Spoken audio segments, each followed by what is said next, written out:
Republic ദിനാചരണത്തിന്റെ ഭാഗമായി ദർശിയുടെ നേതൃത്വത്തിൽ വിമുക്ത ഭടന്മാരെ ആദരിച്ചു. ചെറുപുഴ പ്രശാന്ത് ഓഡിറ്റോറിയത്തിൽ നടന്ന ചടങ്ങ് പഞ്ചായത്ത് പ്രസിഡന്റ് KF അലക്സാണ്ടർ ഉദ്ഘാടനം ചെയ്തു. നിങ്ങളുടെ സേവനത്തെയും നിങ്ങളുടെ മനസ്സാന്നിധ്യത്തെയും വീടിനേക്കാൾ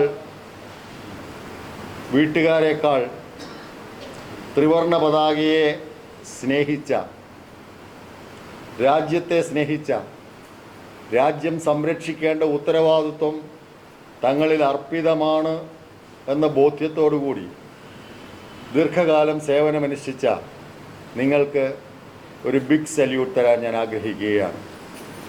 നിങ്ങളില്ലായിരുന്നുവെങ്കിൽ തീർച്ചയായും പറയാൻ വേണ്ടി കഴിയും, ഇന്ത്യയുടെ ഭൂപടം ഇന്ന് കാണുന്നത് പോലെ ആയിരുന്നിരിക്കില്ല. അതിന് പിന്നിൽ ജീവത്യാഗം ചെയ്യേണ്ടി വന്ന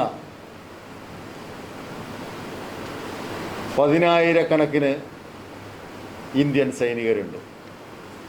അവരുടെ ഓർമ്മകൾക്ക് മുന്നിൽ ആദരാഞ്ജലികൾ അർപ്പിക്കുകയാണ്. വൈസ് പ്രസിഡന്റ് റെജി പുളിക്കൽ അധ്യക്ഷയായി. പഞ്ചായത്ത് സ്ഥിരം സമിതി അധ്യക്ഷന്മാരായ M. ബാലകൃഷ്ണൻ, KK ജോയ്, പഞ്ചായത്ത് അംഗം KM Shaji, KD Augustine, retired captain KS Mathew, KC Parameswaran, George Kunjarakkattu എന്നിവർ സംസാരിച്ചു. ചടങ്ങിൽ കര, നാവിക, വ്യോമ, പാരാമിലിറ്ററി വിഭാഗങ്ങളിൽ വിരമിച്ച 40-ലേറെ വിമുക്ത ഭടന്മാരെ ആദരിച്ചു.